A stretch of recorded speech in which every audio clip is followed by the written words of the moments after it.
This episode of The Extraordinary Keys for Life with Julia Anais is brought to you by Synergy for the Soul, working together to help you shift paradigms, envision a better life, empower your mind to live a better version of life through educating via workshops, retreats, and events. For more information, head to our Facebook page, Synergy for the Soul.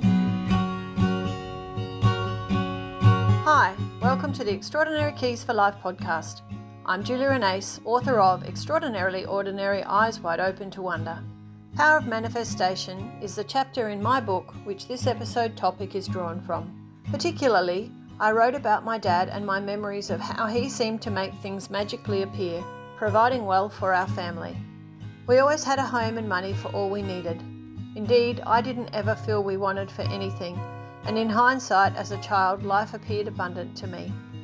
My mum has often told me that she didn't know half the time how Dad did this. You can read more in my book, Extraordinarily Ordinary, on that. In the meantime, I'd like to point to how this has since shown me that basically the attitude we carry and belief in what we deserve in life really does often deliver what and where we find ourselves in the course of life. I remember, as the end of Dad's life drew near due to diagnosis of leukemia, my family and I were helping him pack up all of his possessions. I found myself at that point pondering what purpose does all the excess we manifest along the way really serve. I came to the conclusion that most importantly, it's worth considering where we do expend the energy of what is manifested into our lives. So I'd like to remind, it all begins with you. While manifesting is often thought of in regard to directly bringing things into our lives, I feel more importantly, manifesting needs to be recognised for the role it can play in affecting improvement to the most prominent situations in our lives. It goes without saying that what we individually manifest cumulatively affects our entire community the world over. So what does manifest mean? Dictionary definition says, as an adjective, clear or obvious to the eye or mind. As a verb, show a quality or feeling by one's acts or appearance, demonstrate. And in response to the Googled question, what does it mean to manifest something? Vocabulary.com advises, choose the verb manifest when someone shows something for everyone to notice. As an adjective, manifest is a formal way to say that something is apparent to the senses and is synonymous with evident, apparent, or clear. If you have strong feelings about something, they will be manifest on your face. The lyrics of John Lennon's haunting song Imagine often reminds, imagine all the people living for today. Imagine all the people sharing all the world. You may say I'm a dreamer, but I'm not the only one. Indeed, I for one do have a dream, to create a better world for our future generations. Today more than ever, with the disrupt and discord which currently appears to be widely overtaking so much of our globe, I believe that we're each absolutely able to manifest better into our lives, which ultimately means living with an intention to show up better personally.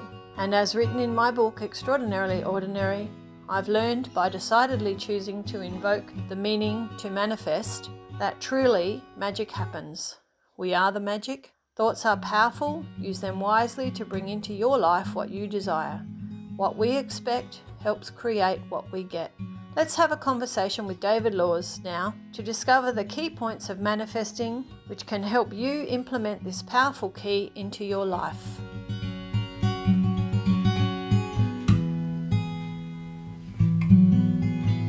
My guest today is David Laws, my now good friend and mentor, and also the famous flower reading man. Would you like to explain to us what a flower reading party is? Jules, it's my absolute pleasure to be your guest today, and for those of you that are listening, welcome and thank you for taking the time. Julia and I met 2014, was it?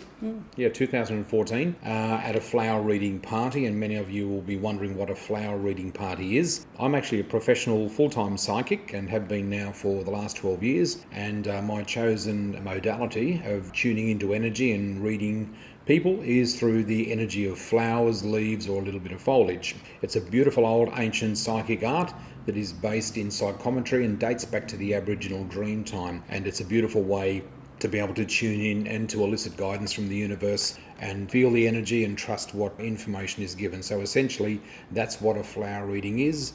And Julia met me at a flower reading party back in 2014, and that's where our friendship commenced. Yes. And you let me know that there was a lot more happening underneath the surface than there was on top, which was spot on accurate. Wow. And certainly led to me asking myself a lot of questions, which is where we begin. Great. I had probably been manifesting throughout my life but didn't really understand what it was. And I've certainly manifested a lot of things, a lot of fun things, a lot of good times, great trips to Barcelona. I don't know if you remember, I ended up in Barcelona. I do remember that. Where I had a crazy experience with a spirit that decided to jump on board for a bit. I also manifested having you write the foreword for my book, which was amazing. And I feel like our guests could benefit from understanding on a deeper level of what manifesting actually means. What it is and how it works. Well, the crazy thing is, it's a good question, Jules, because a lot of people think manifesting is just about manifesting a new car, a new home, a new job, a new partner, and those sorts of things. And yes, it does encompass those things, but a lot of people don't realise that manifestation is a thought process. It's energy at work, and it's all based on our vibration. We really want to take it back to the basics. When we talk about manifesting and people think, what have I got to do to manifest this and to manifest that? Well, I'll tell you what, I believe it starts with the very words that we speak and the very thoughts that we think, because everything is an energy. Every word has an energy and a vibration attached to it. So if we speak words of wisdom and words of love and joy and happiness, well, we are going to manifest a fairly joyful, happy and prosperous life. But if we talk words of unhappiness and sorrow and sadness and woe is me and things never work out my way, well, it's no surprise that by and large that's the type of life you're going to manifest as well. When we talk about manifestation as into what we can bring into our life, it all starts with the spoken word, like I said. Now, I've got many favourite sayings in my life, Jules, and one of my favourite sayings is this: we weave a life of misery or magic simply by the words that we speak. So if we weave a life of happiness and joy, it's because of the way we've spoken. That's where it starts. And a lot of it is to do with your activity as well. But basically, it starts at that energetic level, because remember, like attracts like.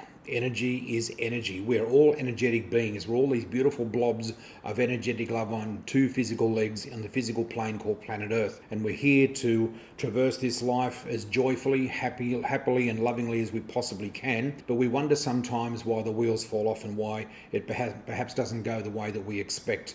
Not realising that we can be our own saboteurs and we can be sabotaging this wonderful life simply by the fact that we don't know how to speak it into being. That's pretty much it in a nutshell. Yes, many don't realise manifesting actually applies to everything in life, not just things or money. Oh, of course not. It's the same thing. When you speak, Paul, how can you ever expect to be rich or to be wealthy? That's all it is. And I mean, wealthy people, you never hear wealthy people speaking about how poor, how bad off they are or how terrible it is, because they only think of wealth and they only think of manifesting greater joys in their life in that respect. So it's important to know and understand who we are is a reflection of our thoughts. And the old saying goes, which is very true, if you really would like to know where your thoughts are at, just have a look at your life. Look at your life, who you're married to, if you are married, what sort of a job do you have, what sort of a business do you have, what sort of a life do you lead, where do you live, are you happy with where you live, where are you at in your level of happiness in life? And I'm not just speaking about material or monetary things, but indeed the whole package. Where are you at? And by and large, if you're a fairly happy person, you think, well, I'm very happy with my beautiful partner, my family, my boyfriend, my girlfriend, and with where I'm at, well, that's a reflection of your thoughts, and that is what you have manifested. People have to understand that you are the commander of your ship. You are the captain. The universe is not the captain. So many people think that God does this or God does that, or the universe isn't happy with me. They're going to be cast down by a clap of thunder and a strike of lightning because they're stuffed up in their life. Nothing could be further from the truth. People have to understand that we are the commander and the universe is the rudder. So we control the rudder, and the rudder controls the direction of our ship, which is us. So we are the ones who really do that. And as I said, it's got nothing to do with all the material things. I mean, all those things are wonderful, money and cars and all. If that's what you want, that's great. But at the end of the day, it starts with us, because when we align with our truth and with the truth, and when we align in a beautiful sense of peace, harmony, serenity and clarity, you become spiritually impenetrable to a point. And it's little surprise then that things really start to line up for you and to move in the direction that you want it to. But that will never happen unless you realize that it all starts with you. The moment somebody points to somebody else and says it's her fault, it's his fault, it's their fault, it's the government's fault, it's the world's fault, they will remain stuck and they will not be able to progress further. They can whistle in the wind for all they can care, because the universe will not respond to them. And it's got nothing to do with them being, inverted commas, a bad person or unlucky person. That's got nothing to do with it. It is strictly bound by our energy of how we feel, what we speak and how we act. I was reading from my little magic path of intuition, as you know, Florence Scovel-Shinn, who you pointed me in the direction of, who is, I think she's from the early 1900s. Florence Scovel-Shinn was born around 1874. I could serve to be corrected on that, but it was around that time, and she passed away in 1944. She wrote a number of books. There is a book called The Wisdom of Florence Scovel-Shinn, but there are 4 books incorporated into the one. So those 4 books are under the one banner, but essentially all those books were written around the early 1920s, 1930s perhaps. And I know you're a great believer in her wisdom, and as I course. have become as well. She has a mini edition that was brought out by Louise Hay of some of her writing Correct. that was found after she had passed, which is The Magic Path of Intuition. And there was a little affirmation that I read the other day, which I felt really is relevant to manifesting. My goodwill is a strong teacher around me. I now change all enemies into friends, all inharmony into harmony, all injustice into justice. And I feel like that aptly says how each of us can change our world using manifesting for the greater good, for a better world, for each other. Absolutely, and that's essentially it. And one of the greatest things that we can do in this life is to educate ourselves with good teachings and good spiritual teachings. As you mentioned, Julia, the Wisdom of Florence Scovel-Shinn, or Florence Scovel-Shinn indeed. And for those of you that are listening and you're probably thinking, who is that again? I'll spell it out to you. Florence, Florence, without the motorbike. Florence, it's Florence, it's Scovel, Scovel, and her hyphenated surname is Shinn, Florence Scovel-Shinn. You can Google it, you can look it up on YouTube, you can look it up on Amazon. It's easy to procure a copy of it. Most of the big bookstores have got them. For the bookstores that are left, most of them will have a copy on the shelf. It's a very, very popular book, even though she passed away in 1944. But I highly recommend it. I refer to that book as my Bible.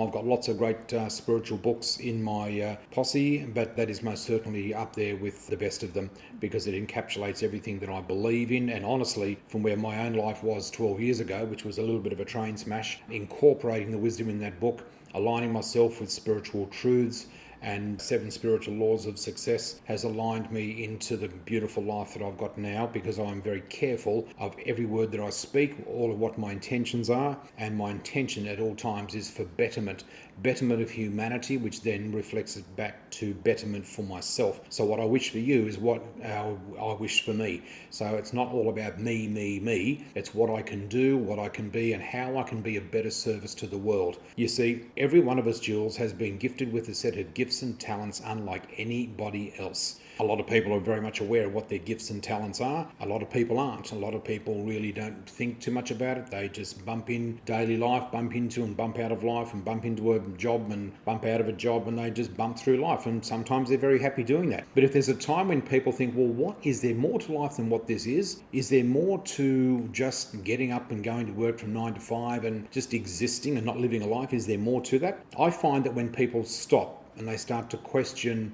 that and their path and their journey, it becomes quite an interesting journey for them, because they then fall into this fascinating story of finding out a little bit more about who they are and perhaps what their life mission is.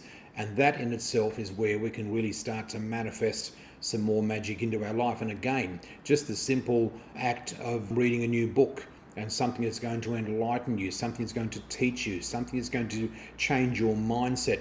That's what's going to make a difference in your life. There's a beautiful old saying, my dear friends, and I don't ever want you to forget this. It's simply this. Remember that your problems can never be solved with the same mindset that created them. So whatever problems, issues and dramas you have in your life at the moment, unless you change your way of thinking, unless you change your way of speaking, unless you change your way of intention, it is Groundhog Day, and you will live it over and over and over again. Quick snapshot example of that. Sadly, we often hear of people who get trapped in a horrible marriage and they don't have the best of experiences with a partner, and then sometimes down the track you'll find that they will divorce, they'll split up, and then one or even both of them will move on to meet another person. And if they've not learnt their lessons, guess who they're going to attract into their life? They're going to manifest the same person, because that person, I think, oh my God, I married a drunk before, now I've got another goddamn drunk. What the hell's going on with me, and why do I attract all these people? A lot of people don't realise that they are manifesting this by their own thoughts, activities and their words. And it's as simple as that. And if people do not learn the lesson attached to the previous relationships, and indeed all the lessons in life, we are bound to repeat them over and again. So in essence, the people who appear in our life in any way, shape or form, even the people who challenge us, sometimes unfortunately people have some awful experiences with people in life, and the prime reason for that is that person, as horrible as they may be, we have to learn to look at it from the perspective that maybe this person has appeared in your life as a great teacher. And once you start to understand that, once you start to let that sink into your soul and spirit as truth, you will find very often that that person will probably melt away out of your life, disappear, and never be seen again, or nor shall you encounter other people of that same genre. Simply because you've learnt your lesson and you've been able to move on, you've grown, you've advanced, and you're starting to manifest different experiences and different people.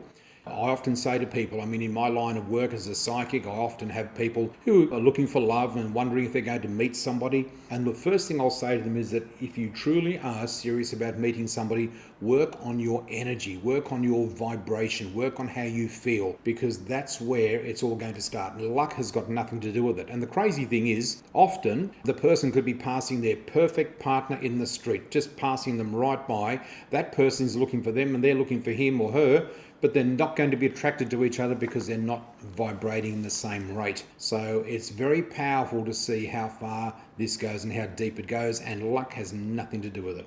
Well, I like to think that we're all architects of our own life, dependent on what we put in our mind. Correct. The thing is, what you put in is what you get out. I often say to people, how many times do you feed your body a day? And the standard thing is we have 3 meals a day, and we can put great nourishing food into our body, or we can put McDonald's and takeaway and takeout and rubbish into our body, and our body will reap the benefit of what we put in there. And often I'll say to people, well, what are you putting into your mind?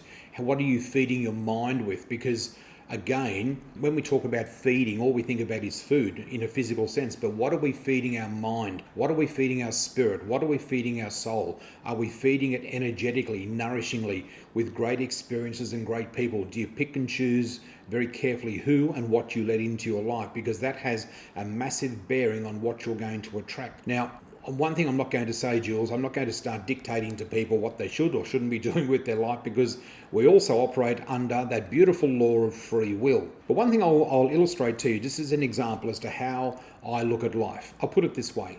A lot of people think there's just the world that exists, and there's a world out there, and the world is a horrible place. Well, let me tell you, I actually look at the world in 2 ways. I actually say that there are 2 worlds that exist. There's the world and there's my world. And the only way I can cope in the world is to create my world. And my world is a very private little bubble. And in my world, TV is not allowed. I have not watched TV for probably close to 3 years now. That's just my personal choice. I have no interest in television at all. I've got a beautiful big TV here, as Jules can see. It hasn't been switched on for such a long time. I don't even know if it works anymore. I don't have anything to do with mainstream media because of the vibration that it puts into my body and into my mind. So that's ousted. Now, that's not to say that I live under a rock, mind you. It doesn't mean that I don't understand or know what's going on in the world. Of course I do. But I've got very limited sources that very quickly in a snapshot tell me what's going on in the world, just so that I know, but I do not immerse myself in it. Some people sit in front of the news for an hour and then they switch channels and watch it again for the next hour. They don't realise the impact that is having on their mind and their physiology.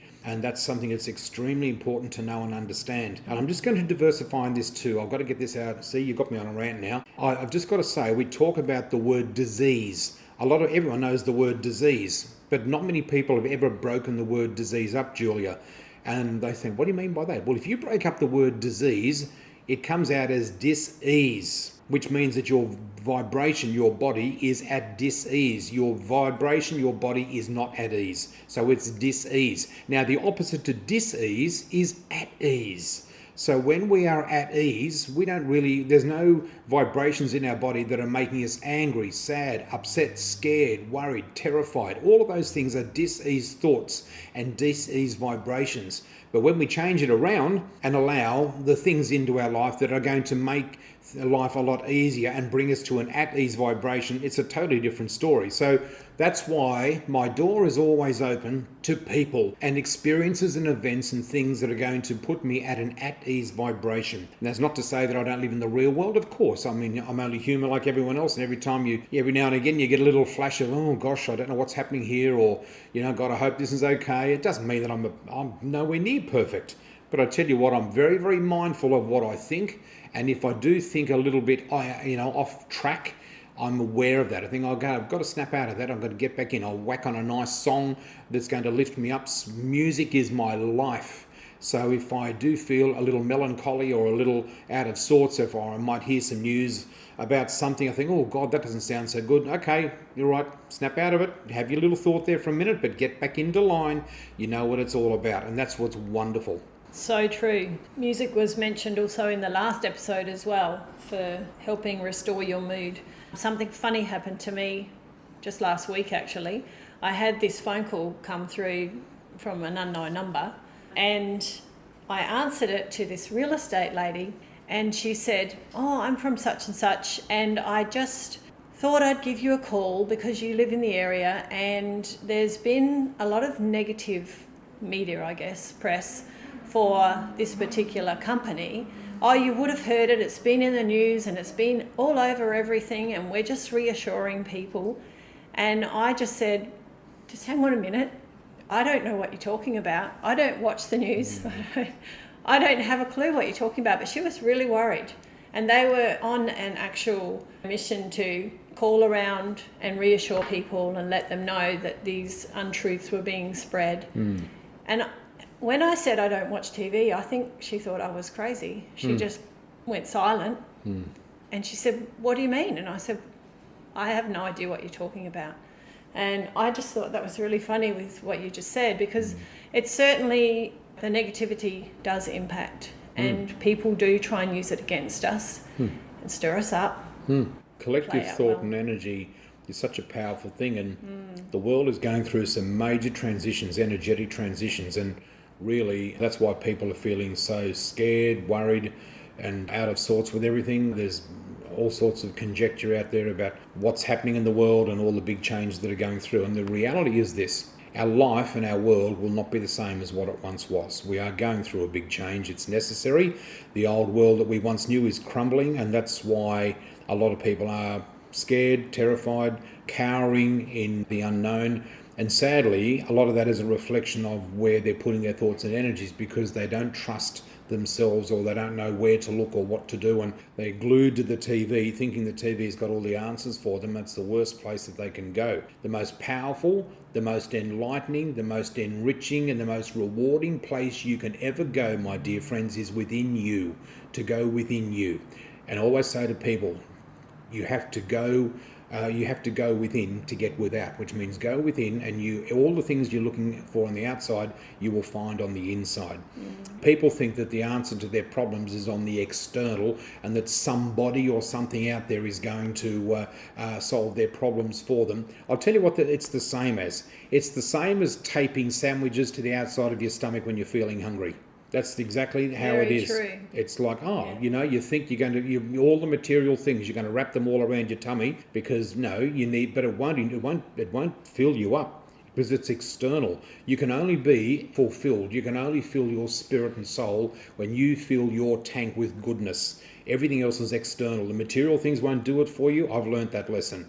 Material things are nice. I've got beautiful things in my life, but let me tell you, I had beautiful things, lost them all through various circumstances and reasons, which were perfect because I learned so much from that. And I've got lovely things in my life now, but the lovely things I've got, I'm not attached to, and they are not the reason why I'm happy, and they're not the reason why I'm successful. All of those things are internal. Everything here supports me on my physical journey, supported by a lovely home and lovely things, but I don't have a lot of things. I don't have very much, but that's just my choice. But they are not the reason for my success, and they do not make me successful. They make my life comfortable. My true success is internal. We have to be uncomfortable sometimes to move ourselves into a better place. Correct. It's interesting, in each of the episodes, something that's come up regularly as keys to helping ourselves, particularly for manifesting better, is breathing, meditation, as you said, go within. Yep. And journaling also is powerful for manifesting, because you can write things down and put it out there. It also helps shift your mindset. Mindfulness is very important. It is. Now, have you heard of the Buteyko breathing technique? No. Okay, let me explain that one to you. For those of you that would like to know a little bit more about how to move into a wonderful breathing technique, it's called Buteyko breathing technique, and it's spelled Buteyko. Buteyko breathing technique is a very, very powerful technique that teaches people how to breathe with the diaphragm and how to breathe deeply and resonantly, and really depart from shallow breath and breathing. A lot of people don't realise that there are certain ways to breathe. Now, with Buteyko, what it is, it's not only a process that helps you to breathe properly, it also brings healing into your body, because suddenly you're being nourished with oxygen in the right and proper way. So it dispels the oxygen in a much more effective way than when we just breathe in a shallow sense. So it's very, very powerful. I'd recommend you jump on to YouTube. There's lots of information about Buteyko breathing, and I've got a couple of friends who are practitioners with it interstate, and it's very powerful. So that's just a little adjunct there to add into that as well. Certainly breathing can always help, because without breathing we won't be here anyway. That's right. And also too, I might also add that it's especially effective for people who suffer with anxiety, stress, tension,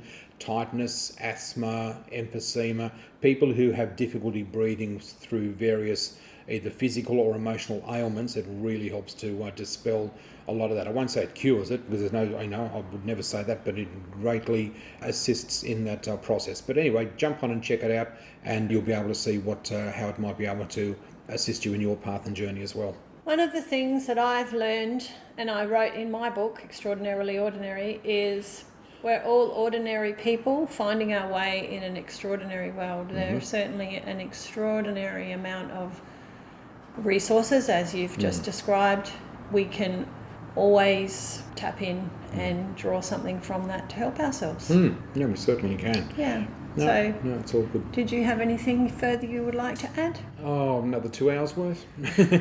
Sure, go for it. Yeah, I know. That's the trouble. I mean, it's endless, really. It's an endless pit of knowledge and information and life experience, and I've been fortunate enough to experience 60 journeys around the sun so far in this world, and it's been a wonderful experience. And I wake up every day thinking, who am I going to meet? What experience will I have? What opportunity presents itself to me to manifest an even happier, more joyous and rewarding life? And I know it all starts with me. It's got nothing to do with luck. It's got nothing to do with providence in any way, shape or form, except the fact that I know that, as they say, speak your wealth of life into your life, starting with your words. And my friends, if you practice this, if you understand what this is, you will start to feel and see and notice subtle differences, and little things start to go your way that didn't go your way before necessarily. And it's as simple as that. So it's very powerful.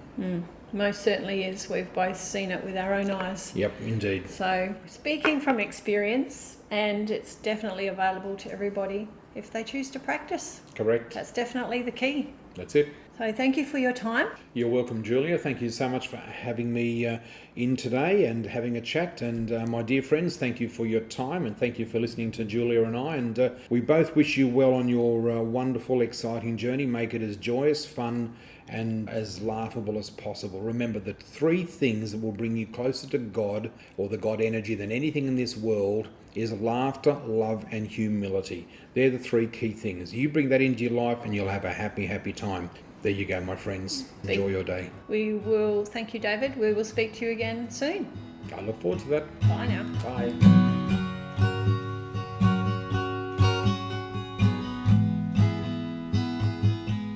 Thank you for listening in today. Many thanks to my guest David Laws, also known as the Famous Flower Man. You can learn more about David's work via his Facebook page, David Laws, the Famous Flower Man and Psychic Mentor Speaker. Music provided by my wonderful son Bradley Button, who you can follow on Instagram at Bradley W. Button. I'd love for you to join us for the rest of this series, and if you think someone else you know could benefit, please share this podcast with them. Coming up in episode 9, I'll be sharing with you on topic of Circle of Life with David Laws, spiritual intuitive, professional guide, philosophical teacher and speaker mentor. You can find me on Facebook and Instagram at Julia and Ace and at Synergy for the Soul. Subscribe to YouTube to follow further episodes in this podcast, also available on all your favourite platforms like Whooshkaa, Spotify and Apple. Website is currently in the works and you can get my book online at amazon.com or barnesandnoble.com. Remember, never underestimate the vibe of life, and you are the pen to your own book. Don't forget to give us a review, and I look forward to joining you again soon in episode 9. Bye now.